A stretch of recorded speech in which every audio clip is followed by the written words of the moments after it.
大家好，我是猫猫。今天要讲的故事是《请做我的蛇郎君》，作者我自己。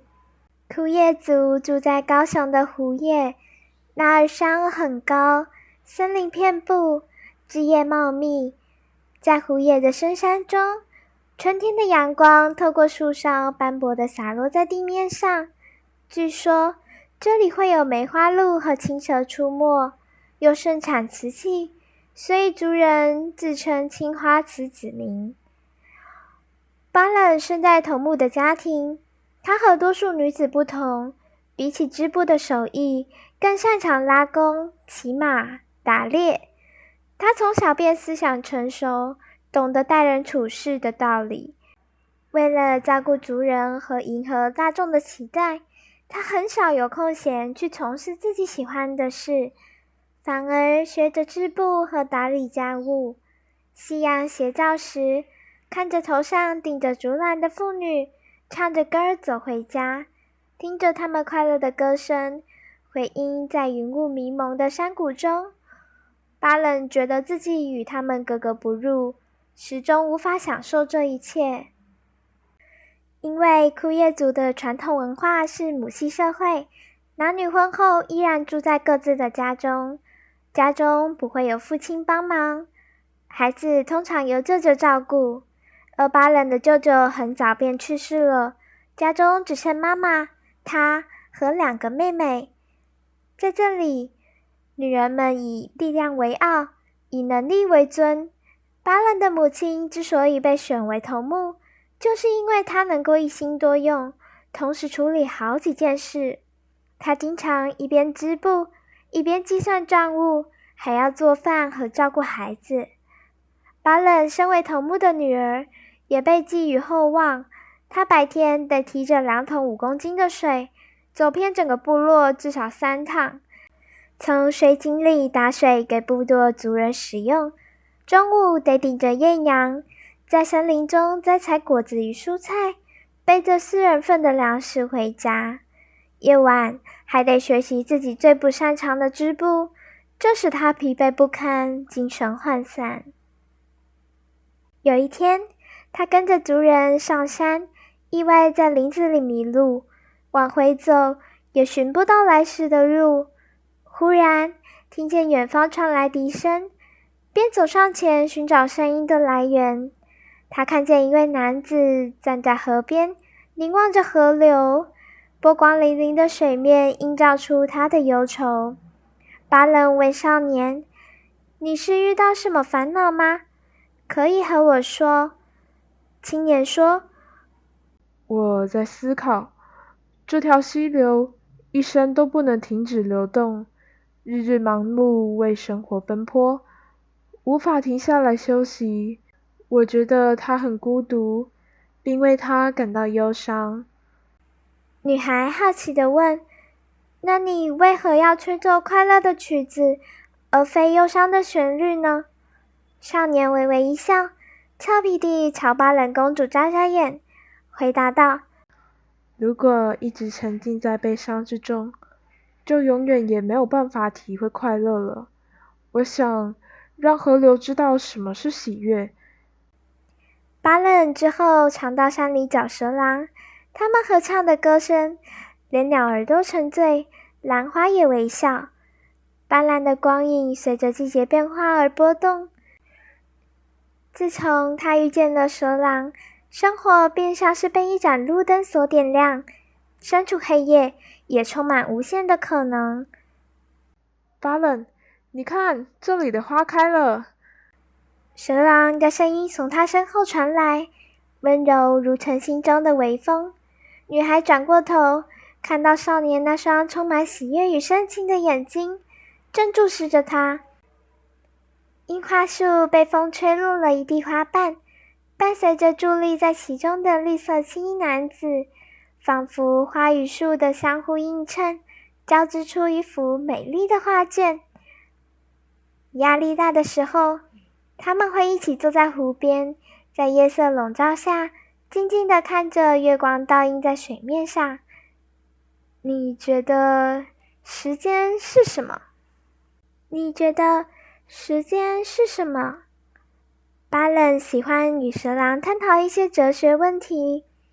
蛇郎微微侧头，目光深邃。时间像这水面上的星光，有时明亮，有时模糊。我希望能和你一起走过每一个季节，不管春夏秋冬。他的声音在夜空下显得格外清晰，直直传入少年的耳畔。好啊，我们一起。蛇郎轻声回应，笑容腼腆。他在这座山林漫步了数百年，一开始看见四季变化，当然会感到新鲜。但如果每天都待在同一个范围里，每年都看着同一片树林，花开花落，就显得无聊至极，令人郁闷。这是200年来头一次，少年对下个季节又有了新的期待。接下来的日子，他们都在忙碌里偷闲，寻找生活中的小幸福。蛇郎教巴冷如何编织花环，巴冷则带他去探索更深的森林。夜晚花香四溢，两人躺在草地上，天空繁星点点，仿佛置身于梦中。我总害怕我不够勇敢，不够强壮，像那些部落勇士能保护你。蛇郎忽然开口，坦白自己的担忧。女孩轻笑道：“没事，我也没有信心能够保护你。”可我既不富有，更不是什么部落头目的儿子，甚至是一条丑陋的蛇，还比你大好几百岁。他轻声喃喃道：“那又如何？”巴冷吃着树上掉下来的水果，漫不经心地道：“我怕你。”青年双手撑在巴冷肩侧，激动得快要跳起来。尴尬的是，正要跳起来时，变回了蛇形，歪倒在树干旁。老实说，我经常感到焦虑，和你在一起是出生以来第一次为自己做的决定。巴冷打断他的话，摸摸小蛇以示安慰。他挖下小蛇的眼睛，眼中没有被约束的恐惧，只有兴奋和一丝丝紧张。蛇郎一时之间反应不过来，他十分害怕，无法给对方提供美好的体验，因为他失败过很多次了。几百年来，他曾经向许多人类释出善意，但不是被驱逐，就是被攻击。比起其他野生动物，蛇类其实很害羞，很胆小，很温驯，只要受到一点风吹草动的惊吓，便会立刻逃得无影无踪。注意到小蛇的神情，他逐渐能理解对方的情绪变换，比如吐舌是开心，发出嘶声是生气，被吓到会暴冲，而僵在半空中不动是累了，想躺平冬眠，不想被打扰。很多人觉得冷血动物没有情绪，但与其说没有情绪，不如说是它们的状态很中性。它可能不会像我们或是猫狗一样有特别外显的喜怒哀乐，但透过相处，你还是可以感受到它现在是平静还是躁动，觉得安全还是感到有点紧张。在不同的环境下，它们也会表现出很多不同的状态。小蛇雀跃地在草皮上翻滚几圈，最后蜷缩在巴冷身边，看着他的脸，语调充满了柔情。你做的所有选择，都会是最好的决定。听了他这样的话，巴冷心中一阵暖意流动，两人之间的距离随着这股温度而悄然缩短。他把手轻巧地搭在蛇郎的身上，感受到他体温的温度。那一瞬间，时间仿佛静止，只有他们的心跳在柔和的夜空中共鸣。那样的时刻，在彼此的陪伴下，他们感受到前所未有的平静与安心。他们之间的感情已经超越了形态的限制，灵魂早已紧紧相连。如同湖水与月光的交融。有一天，头目家门外跑来了上百条蛇，一起高唱着求婚的歌。巴冷开心地迎接他们，并向父母表明，其中绿色的那条大蛇是他未来的伴侣。那些生物在部落族人眼里，怎么看都是一条条形态各异的蛇，一点也不像人类。一时之间，在场所有人都反对这场婚事。一般来说，公主的使命是照护族群，她是没有婚姻自由的。但善良又热情的巴冷为部落做了很多事，所以当她因此流下伤心的眼泪时，一些族人跳出来祝福她。随后，头目向蛇郎提出要求，只要你能够在3日之内从日月潭底取来那最亮的那颗夜明珠，我就同意将女儿嫁给你。青年毫不犹豫，立刻朝日月潭的方向奔去，并告诉蛇族的其他人，请他们为3日之后的婚礼做准备。日月潭是台湾的第2大湖泊，海拔700多公尺，面积约8平方公里，湖底还住着数头巨型妖兽。特别是到了晚上，月光完全无法照到幽深的湖底，一片漆黑，伸手不见五指，那是极为可怕的。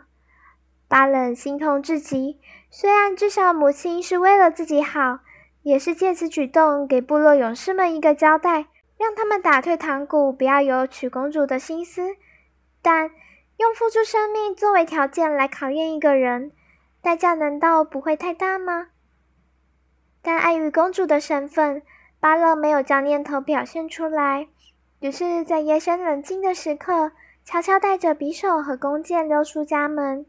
隔日一早，母亲有些后悔，不应该用这种危及生命的方式考验女婿的真心。若是他们相爱，甚好；若是不爱，也与自己无关，那是孩子们的个人选择。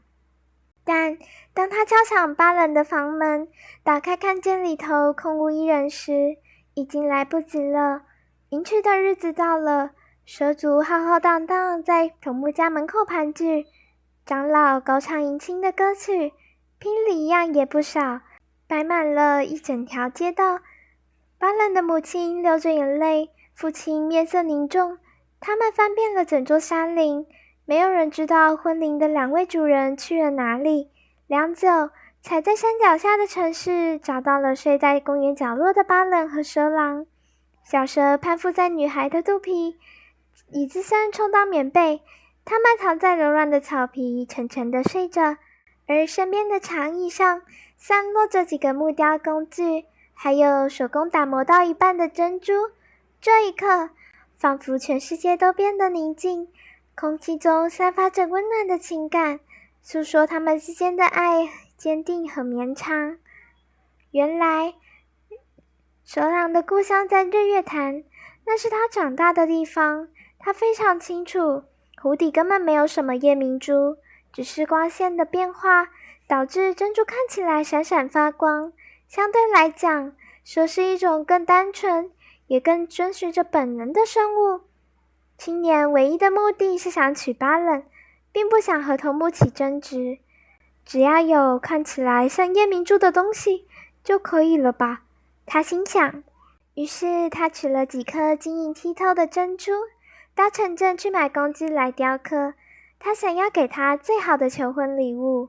蛇郎在打临时工发传单的途中，意外碰见四处询问市民，担忧地寻找自己的巴冷，两人便一起在城市停留。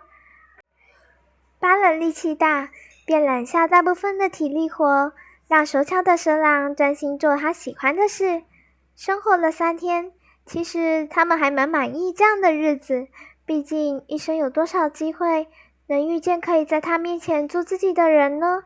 这种微小的浪漫，如同一朵永不凋零的花，盛开在熙熙攘攘的世界中，固守着他们共同的愿望。每一个日出日落都是他们爱情的延续，每一抹明媚的春光都是写着此生不渝的情书。无论未来如何，他们认为彼此会是最好的伴侣，携手共度这世间每一个平凡的日子。婚礼重新选择了几日举行，巴兰的姐妹和部落族人全都来为他贺喜。他的亲妹妹为他插上百合花，母亲为他挂上家传的琉璃珠，父亲高声叮咛：记着，我们家自古正直诚恳，你不要辱没了我们的祖训。父亲说着，将巴兰的手交给蛇郎。黄昏时刻，夜幕逐渐笼罩大地。巴兰家族护送公主来到湖边，她拜别父母：亲爱的妈妈、爸爸，我会常回来的。说完，巴兰随着蛇郎走入湖中。几天后，湖边的岸上长满了百合花。巴兰和蛇郎再次出逃，跑到城市里生活。因为受不了蛇族的父系社会，也不想待在母系社会里，他们想活在平等的地方，没有强制规范谁应该要怎么样。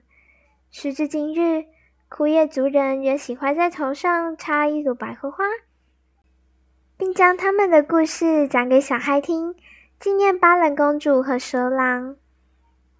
今天的故事就到这边结束啦。